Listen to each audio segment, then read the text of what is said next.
This episode is made possible by PwC. A robot may not be coming for your job, but competitors are coming for your market share. At PwC, we pair the right tech with the right solutions to help you gain a competitive edge. Reimagine operations from the cloud, fuel innovation with responsible AI, and detect risks before they become headlines. That's human-led and tech-powered. It's all part of The New Equation. Learn more at thenewequation.com.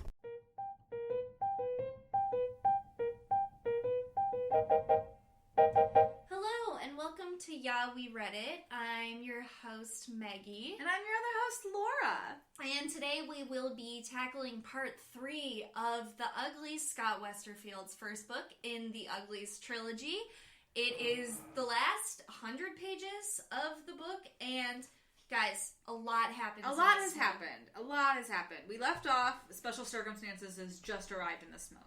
Yep, they just arrived and they are freaking ready to pop off. Dude, not even ready. They are. Like, Tally gets up, and this has already been going on for like a minute, is what it sounds like. Yeah, she wakes up and she's like, this is happening? No, and it just sounds so stressful. It says this on page 288 in my book. The camp was chaos of smoke and running figures. Cooking fires had been blown from their pits, and scattered embers burned everywhere. 2 of the encampment's big buildings were ablaze. Chickens and rabbits scampered underfoot. Dust and ashes coiled in rampant whirlwinds. Dozens of smokies ran about, some trying to put out the fires, some trying to escape, some simply panicking. And some on fire. Honestly, I feel like I'd probably be the one on fire. We read the subtext there. Some of them are on fire. You know, some of them aren't equipped for a Special Circumstances invasion.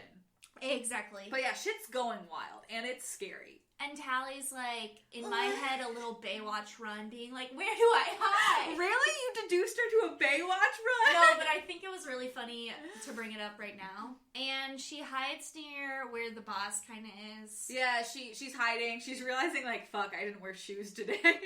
Yeah, really bad day to forget shoes. Would have been a worse day to wear heels, but this is second to last. Tally on a hoverboard and heels being like, whoa, I'm losing my balance. Oh god, I hate the mornings. I feel like we like to think of her as much more of a bimbo than she actually is. This is true. I really, this week, am on Shimbo energy.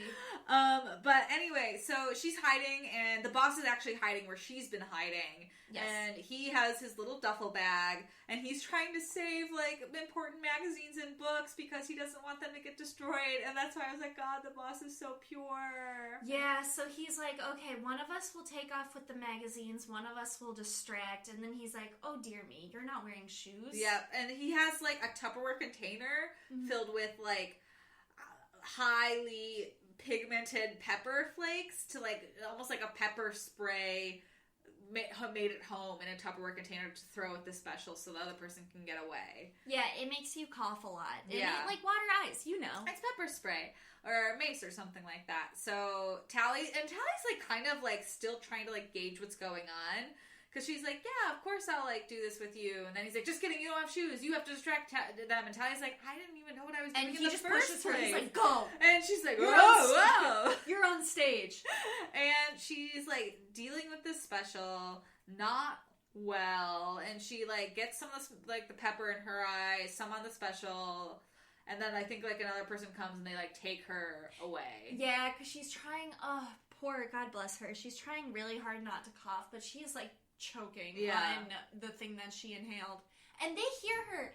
When I was reading it back, they hear her just let out the softest exhale. Yeah, she was like in the woods hiding, and then they find her. This is like this crazy thing I learned about elephants this week, that they just have really good smell. Like, we all know that, but like how we decipher things via like, you know, looking and taste. They just have really good smell, so they're really strong. That's why they don't usually like cradle their trunk around things. Huh. They have it long. I don't know. Anna taught me. Also, I'm probably paraphrasing. I'm not the smartest person. But we get the idea. Elephants have good smells, and so do the Special Circumstances. Like, they're almost like superheroes. Like, because they can like jump really high, they can run so fast, they have like super strength. Yeah. And, you know, they can, like, hear things and see things and smell things. Like, it would be scary to be dealing with them. Yeah, I think they're one step away from teleportation. When I view them, I think of someone in horror movies where you see them get down on all fours and you're like, dear God, no, and then they just run really fast. I just started thinking of, do you remember the Animorphs, those books that they had like a kid and then you would see them morphing into like an animal? Like, I feel like we're a step away from them being able to like shapeshift into a wolf. I agree. Yeah. So Tilly gets caught, obviously. Yeah, they take her to the rabbit pen, which is where they have all their little prisoners, and she gets tossed in dramatically, and she's like, "Oh!" We love to do sound effects this episode. I know. I don't know what energy we're coming from. And Croy is next to her, and this is when Croy apologizes to Tally because he's like, "Man, you fought the specials. I was wrong about you," and I was like, "Damn, Croy."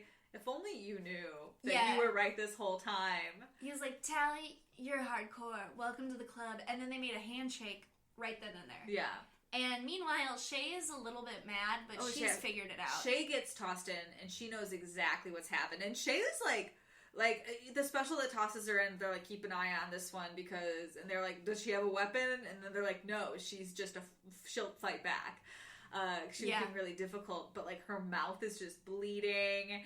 And, like, through gritted teeth, she's like, you did this to Tally. Mm-hmm. And Tally's like, what? I don't know what you're talking about. And she's like, don't play fucking stupid, you dumb bitch. She didn't say that, but it's implied. It's definitely implied that Shay is pissed at her.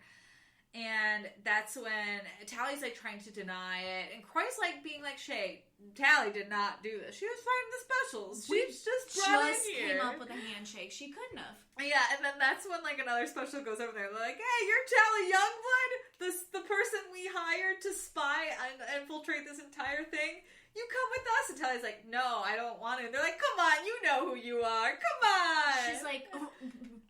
putting on a mustache. Yeah. No, that's someone else. She's like, that's somebody else. And they're like, no, you're Tally Youngblood, and you're the reason we're here and destroying the smoke. Come with us. Yeah, they really out her as a spy because they're like, Dr. Cable wants to talk to you, and Shay's like, yeah, angry. And Tally's like, what? I don't know why. But then she meets with Dr. Cable, and Dr. Cable is like, she's a villain I like hate and love at the same time. Yeah, this is where Tally's improv skills come into play so well. She's very good at playing stupid because she knows how to. Yes, she's very. I mean, we know this. She's really good at lying, but I was actually really impressed. I don't think I could have thought on the ball exactly. That much. It's like, I know we love to joke about what a dumb bitch Tally is, but she's actually very smart. She's just naive. So Dr. Cable's like, you resisted? And she's like, duh, I had to look like I was a Smokey. I had to keep my cover up. And she's like, oh, wow, nice of you. I'm like, what'd you do with the pendant? And she was like, I hid it after I activated it. Yeah, she was like, I didn't want to leave a trace because on the hoverboard you guys, like, put a tracker or something that, I don't know. And Dr. Cable's, like, smiling like, yeah, we did. Yeah. And so she's like, so I destroyed it after I activated it so they wouldn't figure out. And then she's like, well, or I think Tally just said she hid it, because then she's like, well, then go get the pendant. Yeah. I want it back. And Tally's like, what? Checkmate. Yeah, because Tally's like, I just like hid it after I activated it. And she's like, cool, give it back to me then. Yeah, and Dr. Cable's like, and BT Dubs, when you do give it back to me, I'm going to send you out with a special forces person, and we're going to tie your hands together. Yeah. And so Tally's, and she's like, keep up your little charade. And Tally's, like, trying to, like, figure out how to escape. Like, and she, like, I wouldn't have thought of this either. She, like, leads him over to, like, the roof of, like, the bunking area. And she's like, yep, I put it up there on the roof. And he was like, on the roof? And she's like, uh-huh, it's there on the roof. And that's where all the hoverboards are charging. Mm-hmm. But she has, like, her wrists behind her back still. Yeah. And so, God, she decides to fall off the building, so he'll have to catch her. Because she's like, oh, I'm losing my balance because I can't use my hands. So he's like, okay, here's your hands back. No more funny business. And then she is able to, like, divert his attention, and she gets on a hoverboard and takes off. Exactly. Laura had to explain this part because this is, yet again, another Pretty Girl book moment for me where I was like, okay, combat. I cannot visualize this in my head, so it's just punching and kicking, and I do not know what's going on. Yeah, and, she's, like, flying over, like, the prisoners, because they're, like, at that point, they're, like, sorting them to be like, this one goes to this city, this one goes to this city. Yeah, she hops on Croy's hoverboard with, as we said earlier, no shoes, and it's pretty cool, because I did notice this part is when it does knock the special circumstances guy on his feet, because it, like, comes to her underneath him. And she's got to outrun these smart people. Honestly, and yeah, the whole, like chase of her being shoeless, trying to, like, figure out a way to outrun these specials, I was stressed. Yeah, I don't know. She was doing... To me, I just kept being like, homegirl, what are you doing? Because I pictured it as, like, a surfboard, and she would sometimes be, like, kneeling. And then on the next page, she'd be, like, on her belly. Yeah, it sounded like she was moving, like, about on the hoverboard to kind of try to move in between things faster. Yeah, and then she kind of, like, belly dives into a cave, yeah, in my opinion. Into the cave that her and David hid in earlier in the book. They didn't hide there, but that's where he was telling her all about, like, I can trust you and stuff like that. It was like they're meet cute or whatever. Exactly. But then, you know, she's in this dark-ass cave, and David's like, Tally, is that you? And that's when we find out that David's also in the cave. Yeah, I picture for some reason the cave is like this little hole. I pictured it way bigger than that. For some reason, both caves I picture really small. I don't know why. Yeah. The first one, I pictured her literally climbing over rocks and then tunneling down into this, like, abandoned train tunnel, and then they just sit in this small... See, I pictured it as just kind of like, it looks really like a small entryway, but then when you get in there, it's, like, huge. Yeah. And there's, like, rocks everywhere. That makes sense. Okay. I would probably agree with that. But then, you know, in Tally's a good liar, or, like, Tally just feels like she has to lie all the time. She lies to David about, like, getting free from the cuffs. Yeah, he's really impressed again because she's made it on her own. Yeah. And he's like, how did you get through these? She's like, I cut them, and it's like, you can't cut these. Yeah. When it's like, the special cut them because you're being a little nuisance. But then, you know, they can't read their heat through these, like, cold rocks, so they hide there for, like, a day and a half. Yeah, and he's like, well, you know, wow, how did you get away, and things like that. And finally she says that she's been to the Special Forces headquarters. Yeah. And I don't know, yeah, and they, like, kind of just, like, wait for a few days, and they're, like, talking, and, like, just, like, waiting for it to clear up. I don't know why I felt like it was just so romantic to just be, like, in a cave, like, hiding from, like, you know, the law. I don't know. I was just like, I don't know, this is kind of cute. And then I also just, like, wanted them to fuck, but they never did. So I know. Yeah, that's true.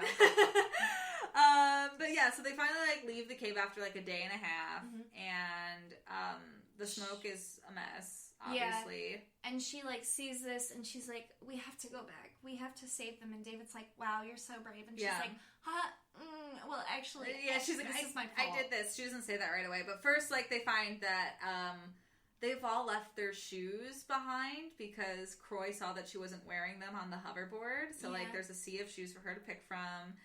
And then she also, you know, she's, like, kind of thinking, like, I think Boss got away. Oh. But then she finds him in the wood and he's dead. And so she takes his duffel bag with her. Yeah, that was really sad. Yeah, it's just kind of like, it's a few moments of them just kind of, like, taking in, like, this new reality. And then they go to look for David's parents. Yeah, David's like, let's go see if Mommy and Daddy dead. Let's go see Ma and Pa. Mommy and Daddy! So we find out, and again, you visualize this as their house was, like, smushed into the side of a mountain. Yeah. Me too. And special circumstances somehow burned his house down. Yeah. I don't understand how. Did they, like, throw a grenade into the side of it? I think so. Like, I think they throwed, like a smoke bomb or something into there. That's, like, at least how I read it. Yeah. And he's, like, upset, obviously, but he's like, don't worry. We're ready for this. Yeah, and, you know, they kind of go and they realize Maddie and Ez aren't dead, but they're not there. Because so they were taken. There's, like, a cool-ass knife that was left behind, and I was, like, waiting for a tragic backstory, and he's like, they never leave their cool-ass knife. And I'm like, okay. But fair. Honestly, it's a cool knife. I got a katana from Comic-Con, and that would be how you know I am taken. I'd be like, Meggie would have never left without her huge katana. It's so inconvenient, but it'd be like, I know this is the first thing, not their laptop, not water. No, they pick a katana that, like, is it sharp? Did we say no, it's not? Yeah, it's not that sharp. It's not that sharp. Maybe I bring water, but I like to think that I wouldn't be smart about it. I like to think I just take my entire sink. You would bring the Michael Jordan action figure, your katana, and then, like, the Street Fighter album. Probably. I think I might bring the Click book. The lip gloss set that you gave me. That'd be so nice of you. To remember you by. Oh my god. Also, if I need food, maybe lip gloss could sustain me for a day. You didn't bring, like, granola bars. You brought 5 tubes of lip gloss from 2008. And you find me and you're like, why did you bring these? And I was like, I was nostalgic for Go-Gurt. So gross to think about. Okay, but then like David's like, we're prepared for this, and they have a panic cave essentially. Yeah, and it's just supplies. That they have like 4 more hoverboards, a bunch of food in there, water purifier, sleeping bags, clothes. Not spaghetti. She's like, for the love of God, not spaghetti. But they have egg sal, which is egg salad that you make in the water purifier, which sounds disgusting. Okay, I disagree. You love egg salad, though. I am a slut for Walgreens egg salad. So I can't do it. I would be like, okay, David, if you'll kiss me after, let's get married. But yeah, so this is where they're kind of like, we have to go back and try to rescue them. They don't have a plan beyond like, well, we're gonna go there and see what we can do. No, yeah, it's another moment where Tally's like, we have to go. And he's like, you're so brave. And she's like, yeah, I did this whole thing. So they travel through the desert. Yeah, and at some point through this, we also learned that the reason the Rusties were ruined is because the oil got infected, and they don't know where it came from. I thought that was really cool. Yeah, I'm not really a science person.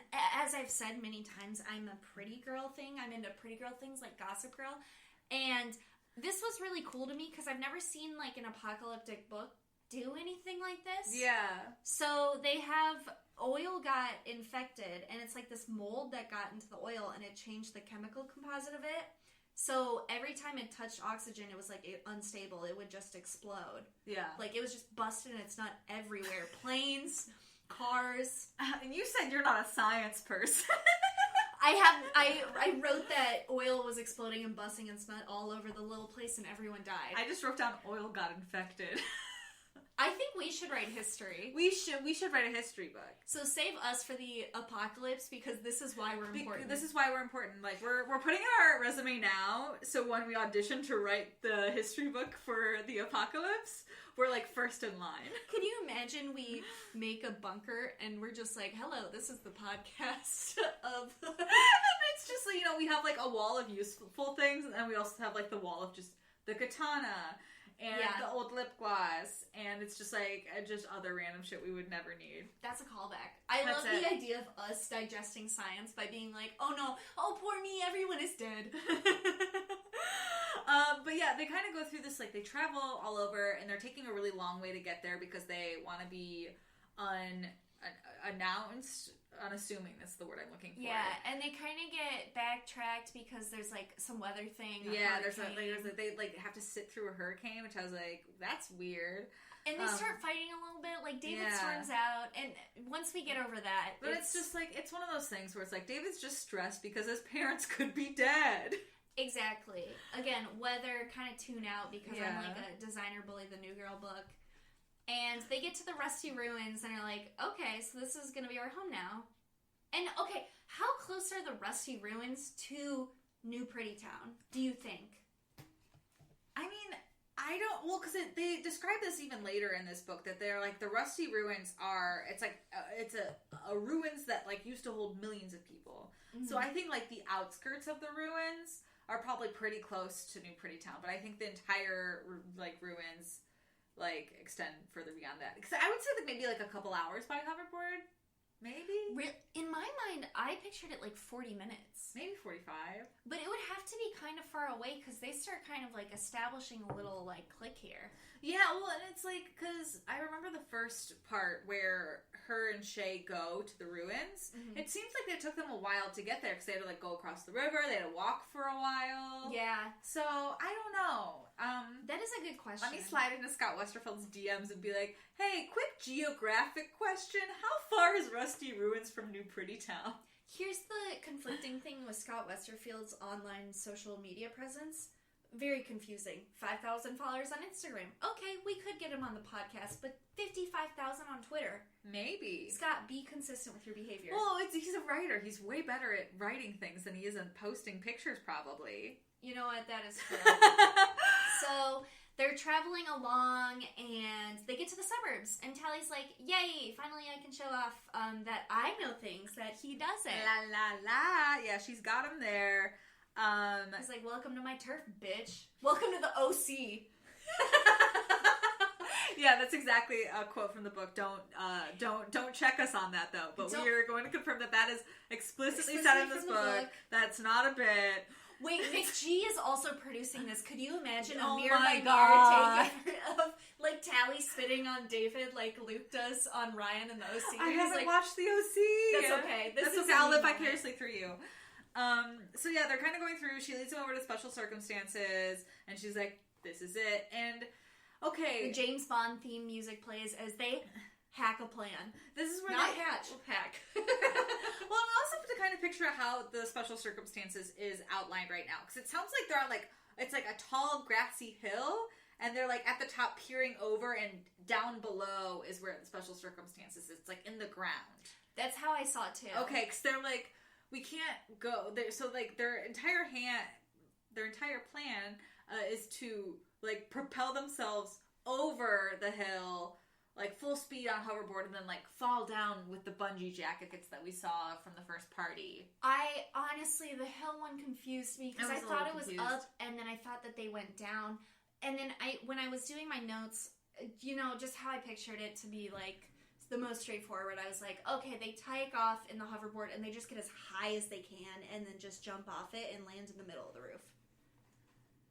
Yeah. That's how I pictured it to make it easier. Make it make sense. On they're myself. Like, but how are we going to do this? Just the two of us. And then like off in the distance, they see like a fading sparkler. And then so they realize that like other uglies are like still looking for the smoke.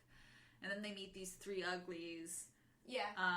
And they get them to help them as like a create a diversion so that they can like break into special circumstances. And on their way there, just to make sure everything goes smoothly, Tally's like, oh, let me break in and get the bungee jackets. And David, once again, has the only personality being like gassing Tally up. And Tally's like, no, stop, keep going though. Oh my god.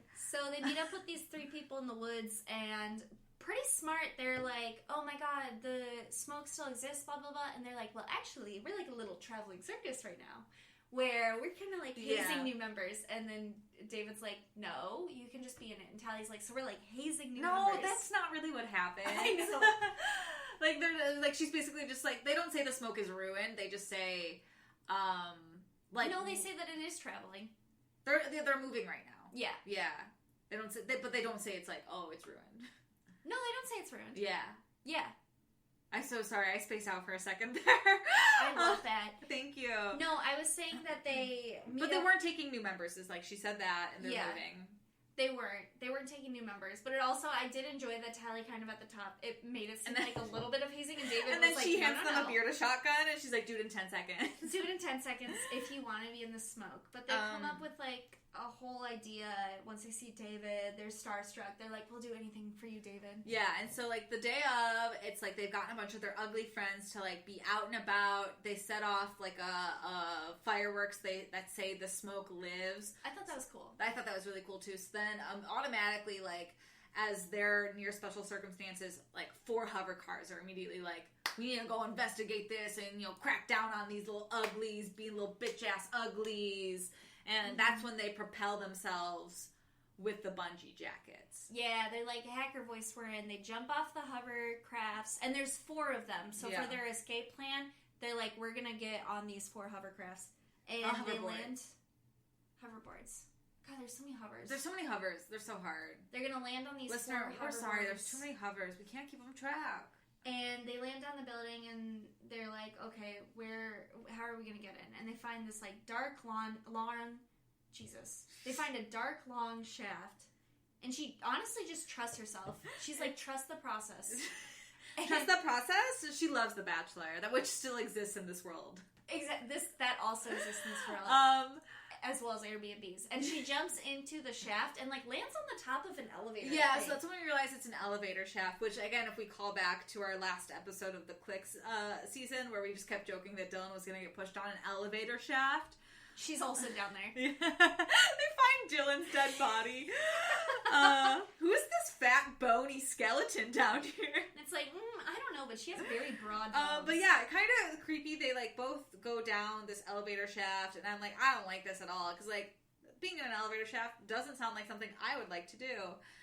And she's like, okay, I'll whistle for my boo to come down. But she stops because she kind of hears Dr. Cable talking and then waits for it and then whistles and David comes down. And then, they, like, get out and they're on a floor and they're like, okay, like, we don't know our way around here. So they're on the floor, they check all the operating hospital rooms, and then she's like, David, where would you go if you were going to hold people hostage? And he's like, easy, the basement. And we're like, oh yeah, okay. Duh. So they're, like, trying to find ways to get down and down and down further. And they start hearing Dr. Cable again, and then they find, like, all of these, like, weird, like, spooky rooms, like, called, like, solitary confinement and something like that. Room. Yeah. And that's where, like, well, duh, everybody's here. Yeah. And then we hear Dr. Cable coming in. She has her little, like, clipboard. There's a tablet. It was something like that. If Dr. Cable, if I could cast her, I think I would make her Tilda Swinton. Oh my god. Tilda Swinton's so good. Because I was going to say Kate Blanchett, but so Kate Blanchett good. is too hot. Right? I hope Tilda Swinton is Dr. Cable in the Meggie version of the Uglies that's coming out on Netflix. And she's coming down the hall talking, and Tally's like, uh-oh, we need to hide. And then she comes up with this plan. She's like, let me out myself.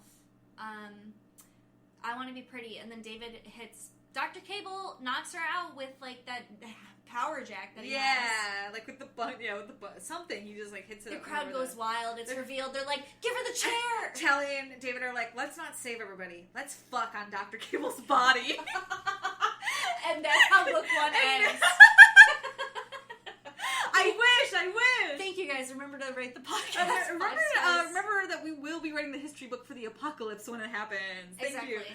Anyway, they go into the door. Dr. Cable came out, and David's, like, freeing people. And then we hear this girl going, like, Dr. Cable, what's going on? Mm-hmm. And it's Shay, and she's pretty.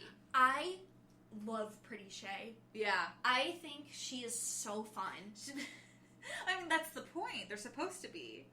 Honestly, and hear me out. Okay, yes, the book is problematic in the way that it's like, it's definitively eugenics, and they shave down skulls, and you're like, okay, this is very heavy-handed. But also, it cures depression. And it cures your awareness. You don't take initiative. You're just happy all the time. I don't know. If we could have...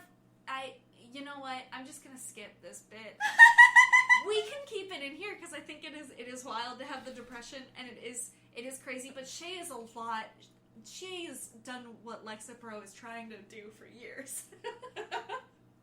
Listeners, we want to hear from you. Would you get the pretty surgery to cure your depression, knowing that it gives up your normal way of thinking, just in general, about forming opinions? It's a hard one. It's a hard one. You'd be really pretty. You wouldn't be depressed, but you also would be insanely different. We're presenting a hypothetical situation you could bring up at fun gatherings with your friends or funerals, whatever setting works for you. Pillow talk, right after you've just been with your lover. Sit down and say, hey, I was listening to this podcast and they posed a really interesting question. And this is where you would introduce this part. And you and your boo can get it on talking about, would you cure your depression in exchange for having no opinions? No thoughts, head empty. Arms spaghetti. Just think about that. Think about it. Think about it as we wrap up this first book. And Shay's very happy. She's like, they made me go first since I was kicking and biting. Yeah, I'm crazy, LOL. And Tally's, like, in tears because she's like, oh my god, I, like, fucked over my friend. And then, like, they did this to her. And she's different, and I can't change that. And Shay's only mildly annoyed that Tally interrupted her TED Talk to try to, like, sway all the Smokies to be pretties. But... And Shay still remembers everything. She just has an entire new outlook. Yeah, and Shay's like, why would I be mad at you? Like, that was ugly stuff. And I'm pretty now. Like, that's, like, literally how she always responds. Because Tally tries to be like, no, Shay, listen. And she's like, I'm listening. But it doesn't matter, because I'm pretty now. Yeah, she's like, ooh, actually, David doesn't know that you're the rat. I won't tell your ugly little secret. I really enjoyed her saying it was an ugly little secret. God, so wild. But then, David frees all of the people that are left. Mm-hmm. So it's like Croy, it's Maddie, and like a couple others. It's not many people left in these rooms. Yeah. And David's like, Mom, where's Dad? And she's like, we have to go now, David. And he's like, but Mom, where's Dad? And she's like, David, come on, we have to go now. And then Tally's like, Shay, what are you doing? And she's like, this sounds bubbly. Which apparently is like Gucci. I know, and Maddie's like, bring her along, and like we're like, why? But they bring her, and then like Maddie, as they're like leaving, is like, we can't go back for your dad, David. He's dead, which is like so sad. It did make me sad, and I'm kind of holding on to hope. I haven't read them, so don't tell me. Yeah. But I did know Shay said something where she was like, he looked fine when I last saw him. So I'm kind of just hoping that he might be a pretty, but maybe. I don't know. Well, because the way Maddie had made it sound was like, or David's retelling it of the way Maddie had explained it, that since, like, they were so old and had so many memories, like, because, like, at the base level, the pre-surgery doesn't, like, change what you remember. Yeah. And so, like, they were worried that if they turned Maddie and as pretty, they would still try to be like, well, pretty, but like we still remember everything bad that special circumstances did. So they were trying to get a way to wipe his memory, and that's what killed him. Oh, did you miss that? Really? Yeah. You know what? I think I read it. It was quick. It was so quick. Oh, that's pretty sad. Yeah, and so like they took him to test. So he like something. is dead. I think so. Okay. Unless they're lying, but. So they're headed up in the elevator to the roof, and boy, David is going through the 5 stages of grief. He's got to go every level. Honestly, yeah, and really also, fast. like, could you imagine having to escape while also just processing the death of your father? Oh, that sounds terrible. I know, I couldn't do it. And they have no crash bracelets for these 4 hovercrafts as they escape, and the specials are now coming after them because the alarms are off. All bets are off. And so they're, they all go off in different directions. They cut out the trackers from, like, their, like, prisoner uniforms. And luckily there are a lot of uglies out to help them, and they're also hoverboarding, so they can... So there's, like, seas of people that are throwing all these specials off. And they meet in a cave. Scott Westerfeld loves caves. Yeah. He's a little slut for caves. The next... Scott Westerfeld, we see you. Spoiler, the top 5 for this episode is ranking Scott Westerfeld's caves. And, so Tally's, like, I think the last person to get there with Shay. No, Tally's the first. Tally's the first, and then you're right. Croy And then is the second, and he's like, there were a bunch of people out hoverboarding, and they're not at the Rusty Ruins, right? They're hiding at a waterfall. They're hiding at a waterfall near the Rusty Ruins, but not at the Rusty Ruins. They're gonna hike there the next morning. They meet up with 3 other randoms, Asterix, and Ride. And Shay's there just complaining the whole time. She's like, when am I gonna go back? I need dry shampoo. And she's a little bit she's still a little drunk, too. Yeah. Which is great. I also love that 16-year-olds drinking is legal in this world.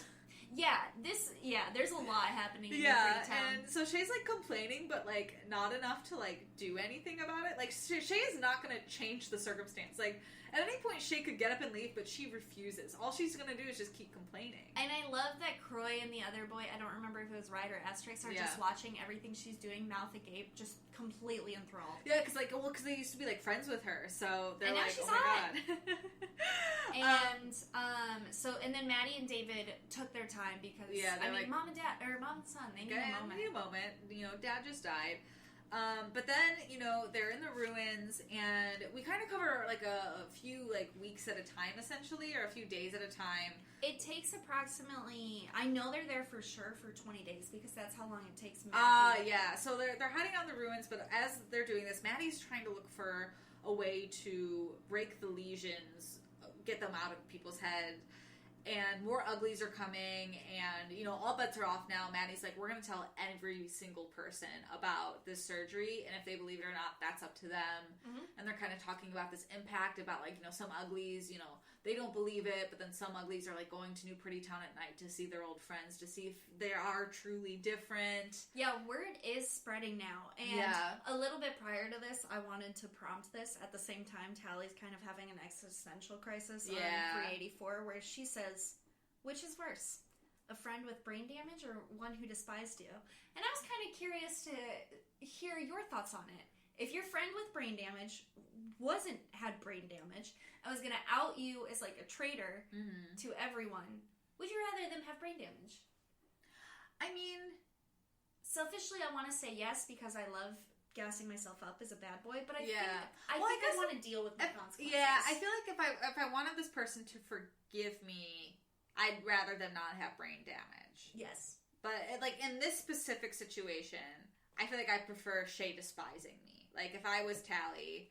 But if it was, like, a different situation where it's, like, a friend was just mad at me and I don't really see our friendship going back to what it was, or it wasn't a good friendship in the first place, I'd be like, cool, be pretty, have your brain damaged. Honestly, yeah. I think there's certain situations, yeah. If I was really mad at them, if it was, like, the MB in my life or the DM in my life, maybe I'd just let them kind of fester up. Be pretty. Who knows? Who knows? Add that to conversational topics of the depression. When you're, laying next to your boo at night, exactly. Before they close their eyes, just go, hey, another quick question. Would you rather I have brain damage or I despise you? And then you go, answer carefully. And then you just wait, see what they do. Don't give them any context. Don't give them any context and then introduce this entire plot. Because that's what's important. That's how you test people. Exactly. And if you want to include in our fan mail what the outcome was, we would really love to hear. And again, we're really excited to write the history book for the apocalypse. So, we were saying earlier, Maddie found a cure to the lesions, and they need a willing participant. Willing, underlined. Because they try to kind of introduce this to Shay, and Shay's like, why would I want to do that? I'm pretty, and I don't care about anything.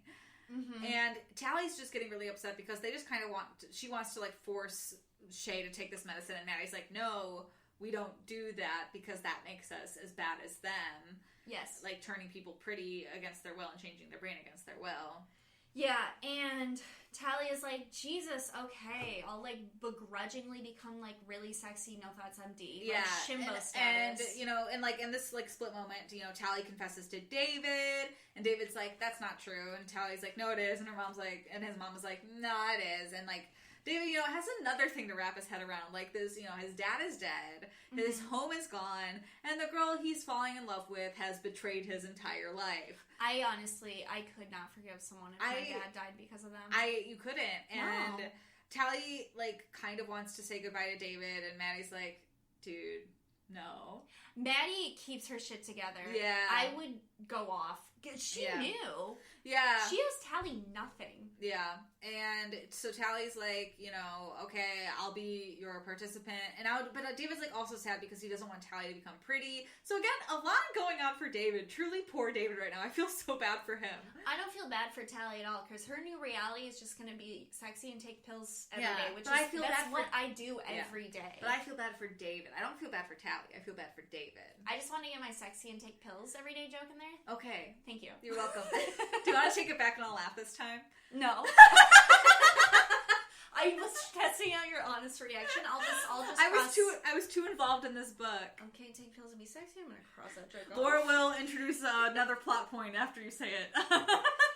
So Tally gives herself up. She goes with Shay and she's like, yay. She's like, we're gonna have so much fun, we're gonna party all the time. And Tally, like, signs a contract basically being like, no matter how much my brain has changed, I've consented to being the person who's gonna test this pill to remove the brain lesions. Yeah. I would love an image of Tally, like, trying the kicking and screaming, but it's her just being, like doing, like, a bend and snap, and she's like, no, don't operate on me. I don't know why I've, like, built her up as Big Shimbo. I love it. And she's not. Oh, my gosh. That's where we leave off for book one, and now we have to go read Pretties. Meggie, we did not write a top 5 for this episode, because we were too excited to get recording. I know. But... I have a pitch for a top 5. Okay, and I have a acceptance or rejection. Oh my god, great. I am so glad I wore my suit and tie for this. Because I feel like, we get into this thing where Tally's, she's a great liar. She's very quick on her feet. And I think we should be quick on our feet. Okay. And we should talk about our top 5 things we would love to see happen for the rest of the series. Okay, I would love Dad to come back. Oh, that's one. Okay. I would love to see, like, a sex scene in this. Is that bad? No. I would love to see a sex scene. Like, we haven't gotten one yet. And I miss Gossip Girl where there's, like, always sex scenes. Tally gets head 2021. I want 40 pages of Tally getting head. We see more caves. Tally's caves are getting explored, if you know what I mean. Shay and Paris become a thing. Ooh, that's a good one. That'd be really fun. Oh, my gosh. I want Paris to come back somehow. That's a good one, too. Yeah. What's something else? I I want, the boss to run a marathon. Well, the boss is dead. I know. He comes back. He comes back. I want the boss to come back. I really want them to keep saving the books that they have saved. Me too. I hope we don't just kind of forget about that as the book continues. I want Croy to be the Bachelor. I want their and I want, oh my gosh, I don't know if this actually happens. I want there to be another city that has a bunch of people that can help them. That would be fun. Yeah. Yeah. Oh my god. How much of this do you remember?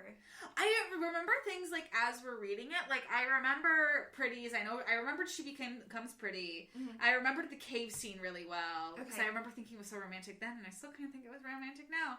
And I remember the roller coaster scene really, really well. I forgot about the whole parents' house cave thing, and I forgot about the whole I remembered that she destroyed the pendant, but when it was introduced I was right, she accidentally destroys it and that's what brings them there. So I feel I'm remembering things as they happen. I'm excited for Pretties. I haven't started it yet. I haven't started it either. Oh my god, twins. But yeah, I feel as I'm reading things, I'm remembering more and more. So it'll be oh, this is introduced, and I'm and that's how that's how this plays out. But going into Pretties, I'm I really don't remember a ton of what happens. I remember a lot more of specials, I think. Okay. Yeah. So I'm excited. Exciting. Yeah. All right. Well, we did it. We finished book 1. 2 that more was books. Fast. It's so fast. Yeah. And get ready for probably 3 more episodes for Pretties and then 3 more episodes for specials. We're doing weekly for this series. We're going to plow through it because we're so excited. Because we really just want to get our pod, keep moving and grooving, as we say. Little Shimbos. Little Shimbos. Why didn't we call the podcast Little Shimbos? Little Shimbos. We're going to keep hoeing and growing. Oh my god, that's so cute. Thank you. And as always, don't forget to rate and review Yeah, We Read It on wherever you listen to podcasts. We would appreciate it. I swear to God, if I have to ask you one more time, I'm going to freaking lose it. No, I really appreciate it. We'd really appreciate it. We're almost to 69 ratings. I did put out about 5 Craigslist ads for 5-star ratings before we started this episode. We have to get creative. The pandemic's going on. We're doing our best to get our ratings up. We really appreciate you guys listening. We hope you're having as much fun experiencing Uglies as we are. And thank you. Thank you so much. Have a good rest of your day or evening, depending on when you're listening to this podcast. Exactly. All right. Goodbye. You were just listening to an Audiomint podcast.